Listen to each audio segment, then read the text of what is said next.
All right, just finished a pretty good day working pads. Thankfully, we got a little warmer weather. This is not like hot, but we needed something to be a little warmer, and got one about 25 minutes or so live, mostly situational stuff, end of the game, end of half, those kind of things. Thought we got better. And then we'll go, I think I mentioned yesterday, we'll go full pads again Thursday, have a long scrimmage on Saturday, and then try to get some semblance of a depth chart after that. So, Rich, at this point, where do you have to still get better with 18 days or whatever left? Well, we still had some self-inflicted penalties today. We had 2 procedure penalties when we went live. I think we had 2 holding penalties on the offense when we went live, and those are like turnovers. So those kinds of things we got to get fixed in a hurry. I think we threw I think we threw 2 interceptions, not maybe in live, but 2 interceptions during the team period, which were just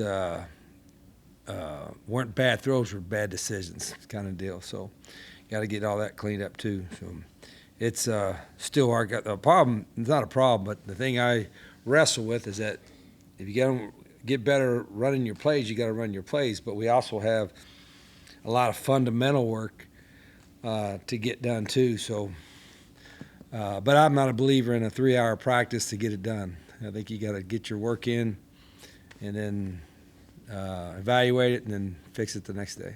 Those mistakes, typical camp mistakes, you see that normally at this time, or is it above and beyond? Well, I think it's more typical. I want to blame it on the newness of learning, like learning the system. I'm just talking about offensively.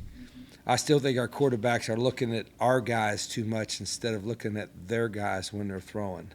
And that's a natural thing. You drop back, and then, if it's man coverage, that's fine, look at our guys. But if it's a zone coverage, you better have your eyes on what they're doing and trust that our guys will be where they're supposed to be. And I think that's probably pretty typical of when you're in a new system. You want to make sure all of our guys are in the right spot and all that. So much of the quarterback's decision-making is based on if his eyes are in the right spot. Is a lot of that just a signifier of really good quarterback play? I mean, a lot of quarterbacks end up looking at the receiver, staring them down, being sure that they're open. Is making that next step you're talking about really? It's trusting the route's going to be where they're supposed to be, and then also, you're constantly getting information from before the snap, at the snap, right after the snap, and it's all happening really quickly. I mean, for us, because we're faster, you don't have a lot. We're not standing back here for 10 seconds looking, and then after the snap, you're never going to have. You're going to have a couple seconds at the most after the snap, sometimes less than that. So you really got to process things quicker and be really comfortable with that. So that's the hesitation I mentioned before about we got a lot of good route packages that I want to put in, but heck, if we're not getting the other ones completely right, then I'm going to hesitate to do that. Rich, it's all been faster or slower than you expected, and then how's it compared to years past? It was probably faster overall in the spring. I probably did too much. This is the same way. It's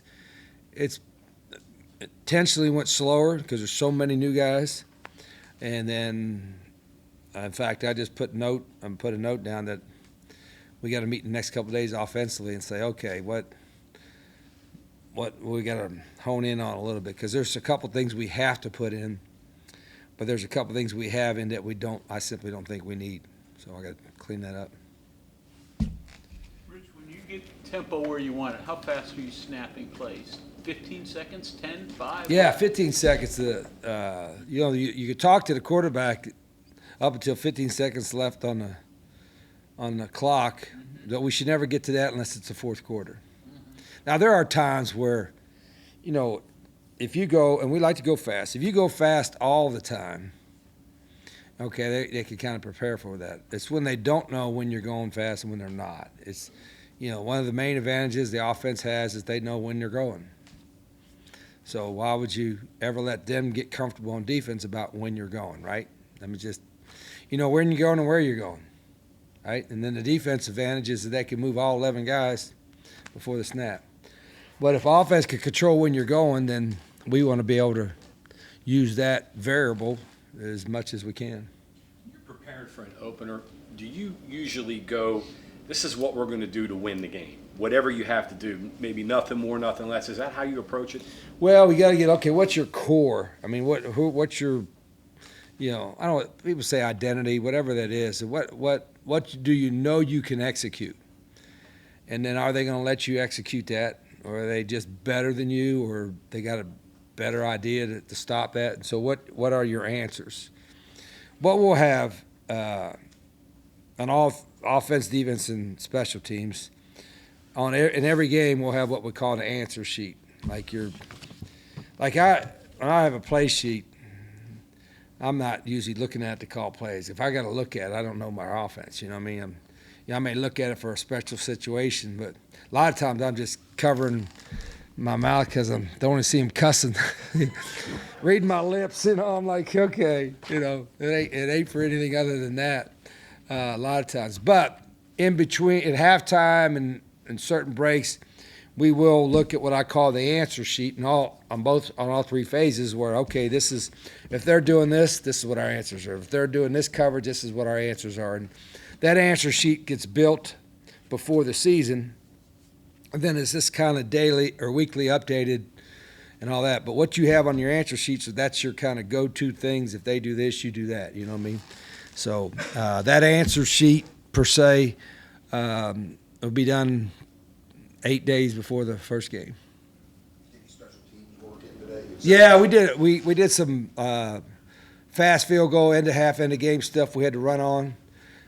We did that. We do field goal every day. We do punt almost every day, and then punt block, and we've already installed kickoff return, but we've not gone live. I'm debating whether I want to go live with the kickoff return. I think you need to. I'm just debating how I want to get that done. Hey, Rich, going back to the answer sheet, for as long as you've been doing this now, do you think you've seen every possible thing that they can try to do to you? Yeah, and they're more creative, Tony, than they've ever been. Like you used to be able to just have to have like maybe 6 or 7 like categories, and now there's like 15. There's so many more different creative defenses. It's like just simply in the run game. You used to just fit, to fit the run game, like the backers fit here, the safety fits here, the D-line fit here.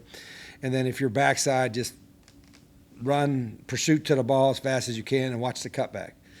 Now they fit the front side of the run one way, and then they'll fit the backside another way. And so it's a way more multiple each and every week than it ever used to be. It's funny just to watch some of the old clips or old film. It's just like, that's just a base defense. We'll never see that anymore. So you have to adapt. But offenses are a lot more creative. I don't know if creative is a word, or a lot more variety in what they're doing too than ever before.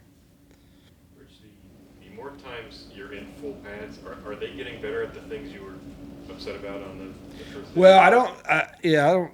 We weren't getting enough push up front on the O-line. I don't know if today was a lot better, but might have been incrementally better. We still need to hit the hole. I think sometimes the backs are hesitant because we're, whether they're still figuring out the thing or, trusting the block. And so, our guys will hit it at times, but not all the time. So I think there's a trust factor in running certain plays and hitting the holes as fast as we would like. You were talking about the quarterback reading the defense rather than what he's telling guys. Take me through a normal RPO play and all the kind of reads he has to make. I mean, it sounds like it takes 3 years to figure out what the hell to do. Yeah, I mean, if you and sometimes we coaches, and I've been guilty of it too, make it too complicated. In other words, there are a lot of plays that we do, and we've been doing it for a long time. It's like he's going to hand it off, he's going to keep it. He could throw it over here, or he could throw it over there, and that's 4 options on a lot of plays. And the only guy that decides where to go to it is the quarterback, right? Depending on how they're playing. but it's not multiple reads at the same time. It might be that read first and then progresses to that read second. Or it might be just that single read before the snap, and then he makes a decision on whether I'm running it or throwing it.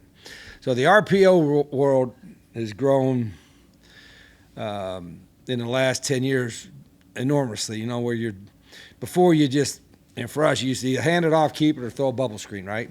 And now you can throw anything that's in your quick game, whether it's slant routes or vertical routes or any kind of routes that you want that you use in your quick game, you can actually tag on to your run game. But you have to have communication with the O-line when you're going to throw, because you want them to be downfield. We got 3 yards, right? They can go downfield. And then there are some things where you don't have to tell the O-line at all because the ball's out so quick. So all those play in a factor into the design of the play. And then what you got to do for your quarterback is you got to make sure you don't make it so hard on him that he's got to look here and he's got to look here and he's got to, that he's got multiple places to look. That his eyes after the snap are in one general direction. Because if you have him looking 2 different things, he'll be late or he won't be able to execute it. That makes sense. Did the RPO come about because of the defenses or because of the change in the style of quarterbacks that he did? I think a little bit of both. The zone read stuff, that was part of it. I think the RPO part of it became just as people think, well, what if we did this? I don't know if we were early in when we were doing it, but it's just become, there's the necessity is the mother of invention, right? So you get a lot of, it used to be you'd study the NFL and see what they're doing, and then the college guys start doing it, and the high school guys start doing that. And really it's more involved from high school and college guys, and the NFL's copying those guys a little bit. Because high school coaches especially have to be really creative because they got what they got. Most of them can't recruit, some of them do, but they got what they got. So they've got to be creative. Like, I got this 195-pound dumpy center that's 5'6", and he can snap the ball and get run over slowly, but he ain't moving nobody. You know what I mean? So how do I still use? I got to play him. How do I still use him and be effective? And so you get a lot of creativity, I think, from the lower levels up, and that's what's happened in the last 20 years. Early in your career, I guess, did you ever think about coaching high school? I think when my very first, I was just looking for a job anywhere. And then I was a student assistant here, and then I was, then my first kind of like really have a position was at Salem College as an assistant with Corky Griffith, and I was coaching the defensive backs and the special teams, and was recruiting coordinators, equipment managers, a strength coach, an assistant trainer, and I think I got $2,500 for the year, and I lived in a little cabin in the attic with Lonnie Warwick, who was the defensive coordinator. He's the old Minnesota Viking. Remember Lonnie? So we couldn't afford anything. So Tom Gandy, who I coached with and played with here, he was in the. So we both lived in the. It was like an attic, it was like just a carpet, and put a mattress on the floor and had one bathroom in the whole cabin, and that was our. And we both got. I think we both got $250 a month for 10 months. The first play call you had at Salem, does it still exist in your offense? Well, I didn't run. And I was at Salem. I was. Or your first head coaching, when you first played. Yeah, when I was a head coach at Salem that first year, I was running defense. I didn't do anything with the offense. I didn't. And then I came here as a volunteer coach in '89, and I was a volunteer for Bill Kralavich. My man Bill. Bill was an outside linebackers coach, so I just helped him, and I didn't get paid anything. And I taught driver's ed at North Marion, and I did bus duty at North Marion. They let me do bus duty in the morning to help kids get off the bus. That way I could leave early at the school, like at 1:30, and I made it just in time for practice. I had 3 lights I had to get green. If one of them turned red, it's going to be tight. But if they all were green, I could make it here just in time so that's what I did. And then the next year is when I went to Glenville, and that's when I decided, they were like shut out 6 times or something. I'm like, let's just run a 2-minute drill the whole time and spread them out and get in a shotgun, and that's when this offense kind of like So took does off. that first play call still exist in your Got through a 12-yard hook route for a first down, and there's only 500 people in the stands, and I'm related to 400 of them, and I got a standing ovation, and I'm like, hell, I ain't never leaving. This place is perfect. I stayed there 7 years. You mentioned returners. Are you Yeah. working the same guys at punt and kick, and are there different skill sets you're looking for? We are working as far as the kickers and punters. No, returners.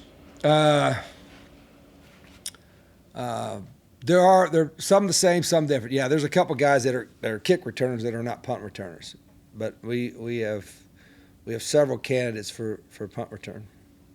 Rich, this might be a better question tomorrow since you went pads today, but I'm thinking about the first day and you didn't have guys who got through practice because they went visit the trainer. Have you learned or seen more about resilience from padded practices to getting back in the field or not going out? And has that been more pleasing to you? Yeah, I think I don't think it was ever like guys were not intentionally practicing. And our training staff, our medical staff, they do a great job. I mean, no coaches. I mean, like I said, we never get in the middle of that. The trainers tell us who could go, who can't go, and then they go from there. But our guys have done a good job of not just being there for treatment, but really getting extra work during the day to get healthy. And our training staff does a great job, and our guys have done a good job. First off, their strength staff did a job, pretty good shape, and then our guys want to. I don't think we have anybody wanting to sit out. So they're all eager to prove themselves. Okay, thank you very much.